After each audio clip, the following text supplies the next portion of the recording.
Hello, nerdlings. Welcome back to my cave of misfortunes. As always, I'm Judge Zed, aka Zacharias, the Pious of House Lane, first of his name, former Lord of Givashidashir, Harbinger of Sass, and Unholy Prince of the Sea of Ash, as well as Lord of the Game, and today that game is the only one whose maze, craze, plays for days in ways that will amaze, daze, and set characters ablaze. Dungeon Crawl Classics. And I'm going to be responding to a comment on my last video about DCC from a viewer called Frey. Nice video. I really like Dungeon Crawl Classics. Normally, our group runs a more rule-heavy games, so we don't get much DCC action, but when we do, it's always fun. One thing that my players are often struggling with is advancement and the, quote, lack of options to choose from, since the whole quest for it idea is rather new to us. I would love to hear some thoughts, tips, and ideas from someone who has a bit more experience with the system than me. If you need new ideas for content, that is. Cheers.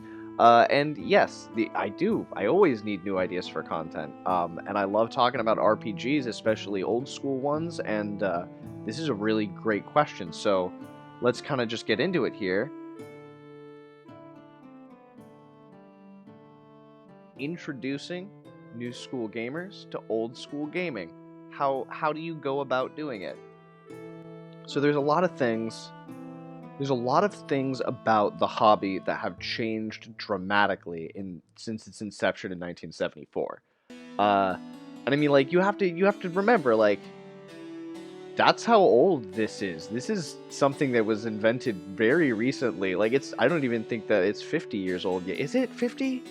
I'm not a math person. No, because no, it's getting close. I think we are. I think we're getting very, very close. I think it's like 46, 47. I'm not going to do all the math on that yet, but we're under 50 years old as a hobby, so it's changed pretty dramatically since its original inception. And when you go from a very developed game like 5th edition, which is very, very developed over the course of 5 editions. The game has changed quite a bit. In some cases, I feel for the better. In some cases, others feel for the worse. And old school is kind of a response to the further development of the rules past a certain point. And I think that that's okay. I think it's kind of like a level of purists. It's almost like, well, why would you make a movie in black and white in the year 2020? It's like tons of reasons. There's like a million reasons why someone might want to do that. So this is just kind of like going in that same direction. And so when you have a player who's used to, I have a warrior who's level 5, which means that I get 6 feats, plus I have this thing that gives me a bonus feat because I'm this kind of warrior.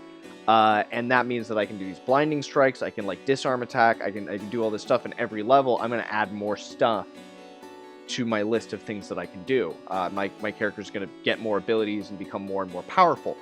This is the draw for a lot of players in Dungeons and Dragons, is you're going to get these new abilities and these new crazy things are going to happen every level that they're just going to make you more powerful overall. And personally, and I think a lot of the OSR community feels similarly, is Dungeons & Dragons isn't necessarily a power fantasy. It's a cooperative fantasy. It's a group activity where we work together to overcome these insane odds. These trees that have armed limbs with swords are attacking us. How on earth can we possibly overcome these odds? We have to work together. We have to overcome our dwarven and elven differences and our human differences between our rival kingdoms and everything, because the orcs are coming, or the dragons are here, or God knows what else. What other nightmare is going to befall us because of this dungeon master who's going to throw a wrench in our plans every step of the way.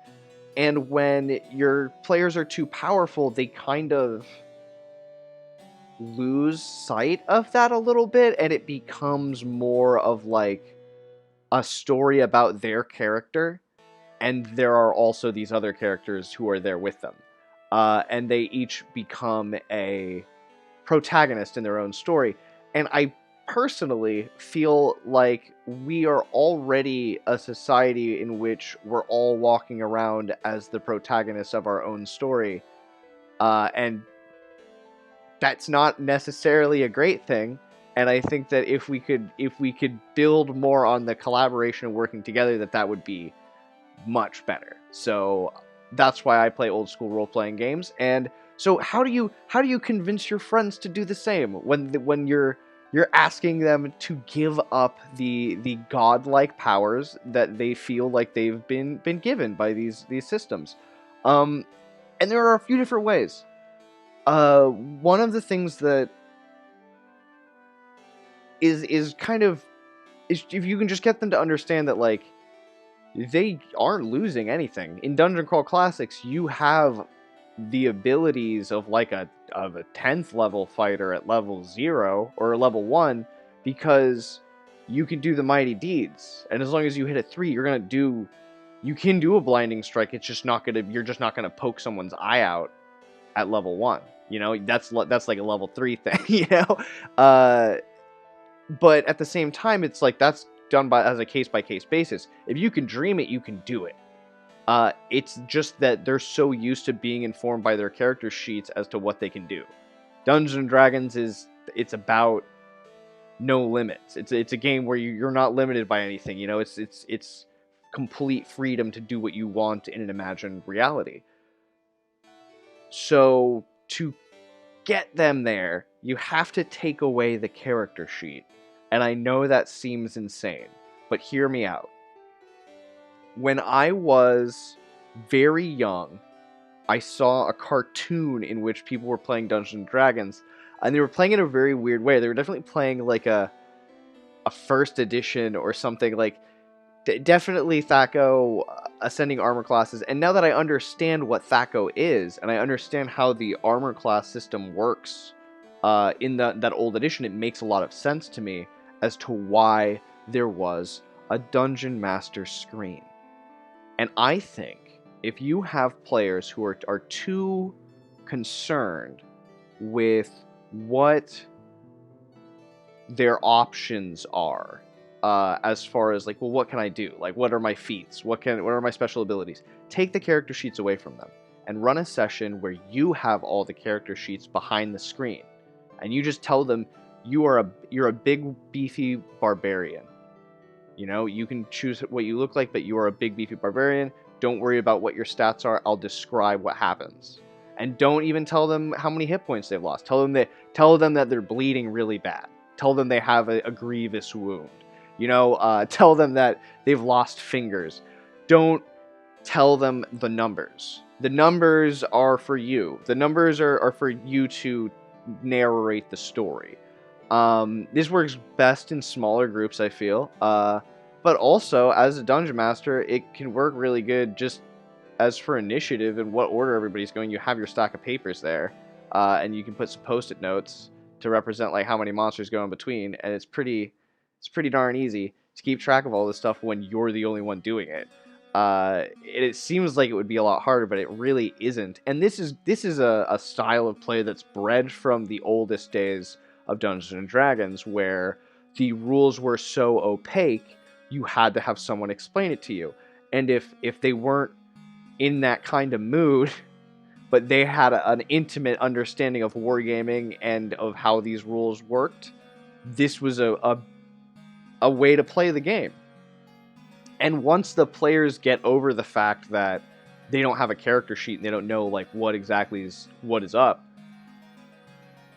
you're gonna find that they're just gonna start describing things more.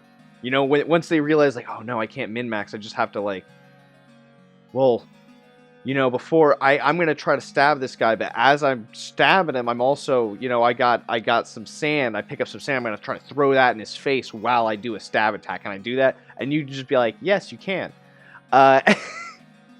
It's pretty fun to do. At the table, it's honestly just an absolute blast. There are other ways of doing this though. So if you don't want to do that method of play, which personally I think is just like one of the best ways to play, probably. Especially for new people who don't understand what the game is about. New players to RPGs in general, this is an excellent way to play with them. It's a great way to play with kids.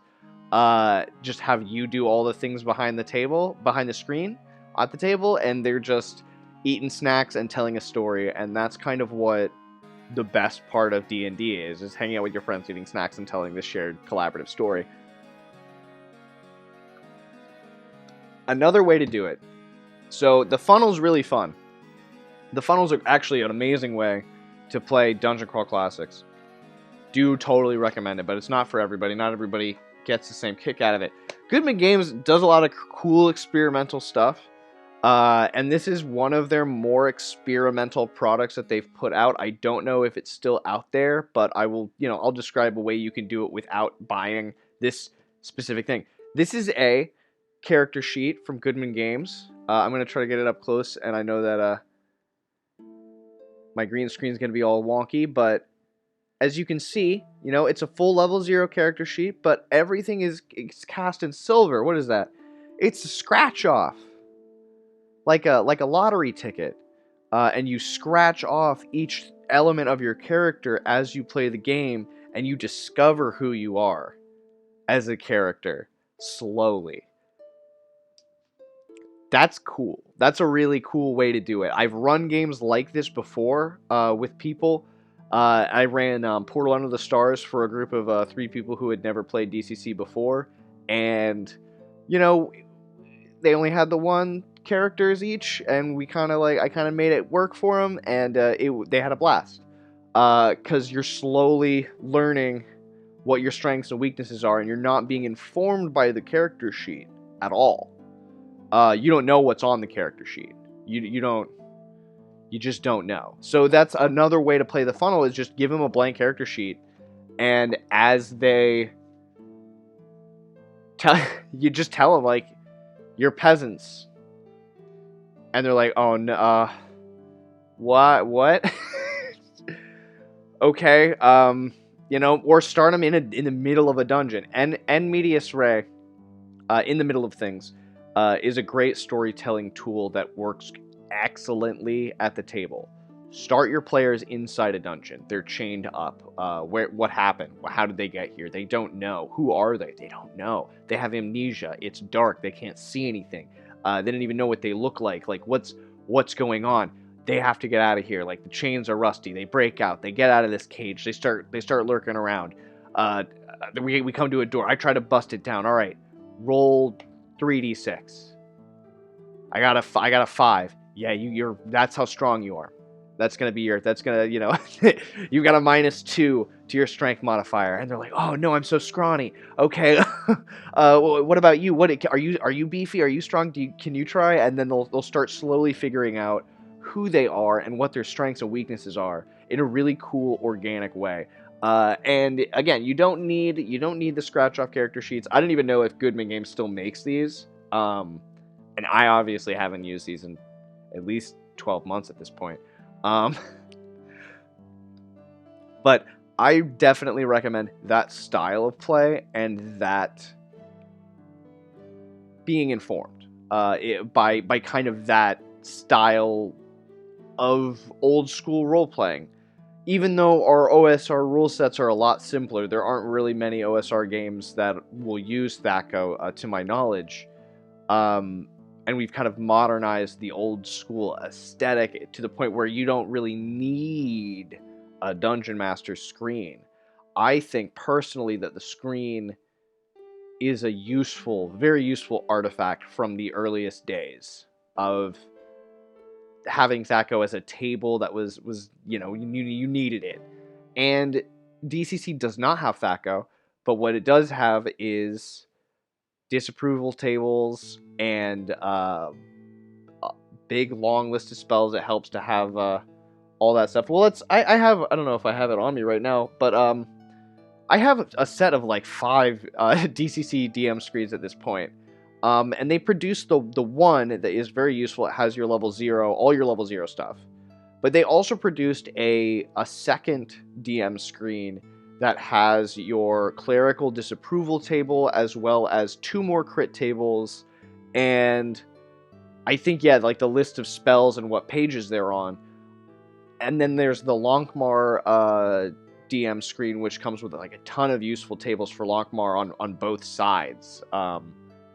So I think that having all that at the table, it keeps me out of the book at the table, which I think if you're the judge, you shouldn't be in the book at the table for the most part. Like if you're, I've been kind of going back and forth on a couple different rulings and wanting to like, if I'm going to stipulate something and I want to back it up with something from the book, I might go into it, or I want to check on like an overland speed or something. But in a perfect world, as the judge, you have all those tables that you need either memorized or in front of you in some way, either through a DM screen or through like your own personal cheat sheet if you are very opposed to the DM screen in your gameplay style.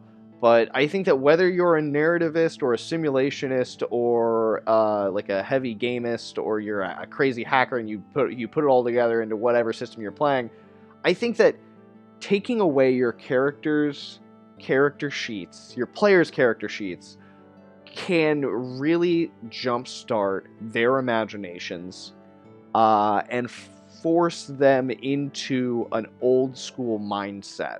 You know, when their character sheet is just a piece of paper with their notes and their map of the dungeon as they understand it and all of that, then you're winning the game. And it's tough to get players to... That's, in my mind, anytime my player is taking notes, I've won. As a dungeon master, as a game master, as a judge, referee, whatever. As soon as I have a player who is keeping notes in my about my campaign or even my one-shot, I'm winning because they're going the extra mile because they're engaged and they're interested. If you take away their character sheet, they're left with just their imagination and like what notes they're going to be taking and with their understanding of the game world. And maybe you'll transition to a point where you give them their character sheets back. But if you start a campaign like that, why would you ever switch it up? You know, just make them more powerful. If a warrior never fully grasps like just how many hit points they really have and just how powerful they really are, it makes for a lot more of an interesting character. You know, when you hit them and you're just like, yeah, you get sliced across the chest and now you're bleeding, and like the character's like, how strong do I still feel? And you're like, you still feel like, yeah, you still feel like you've got all your blood in you and everything. You're like, you've got like 80% of your blood or whatever. You'd even like clue them in like that. You're like, you know, you're at like half, you feel like about half strength right now. It informs them a lot more. And it's not just fantasy role-playing. I mean, if you were doing Traveler, you could do the same sort of thing. And just never show them their character sheet, you know? Just let them go throughout character generation that way and generate their character and backstory, and all they know is like these events that have happened to them throughout their life and like how that's going to inform their decisions in the future, you know? It's a really cool, it's an old school style, and it's really helpful for learning a new system. If you have somebody who understands the system so well that they're able to take the character sheets from you. It's not for every judge or game master. It definitely demands a little bit more of you at the table, and it demands a very strong understanding of the rule set.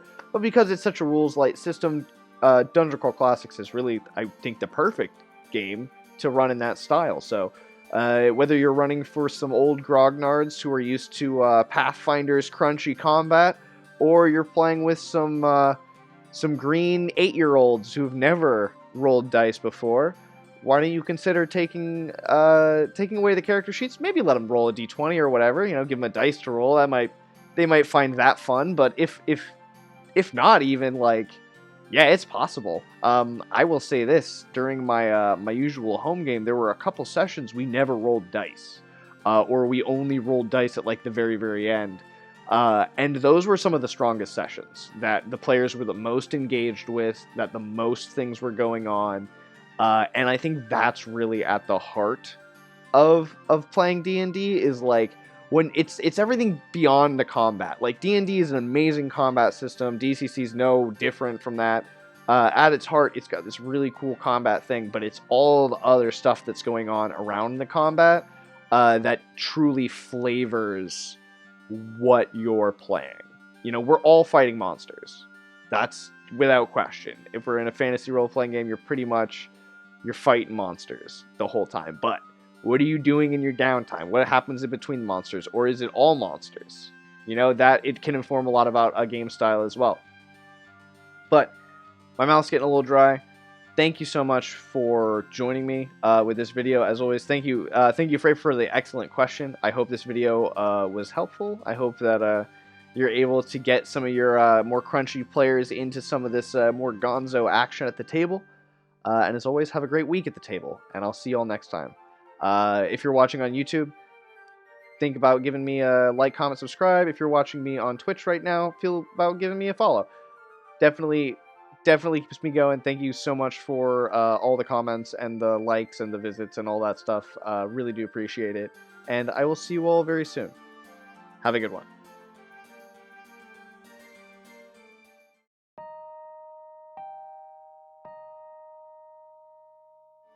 All right, wait. One more quick thing before I go. You're listening to Fief. Is a dungeon wave, dungeon synth project from the Out of Season label. Came out in 2019, I think. Currently, all I've been listening to is this on like loop because it's amazing, and I wanted to put it out here, and I wanted to just share it and get more people to listen to it and check it out. So yeah, that is what you're currently listening to. Thank you again so much for watching. Have a good one.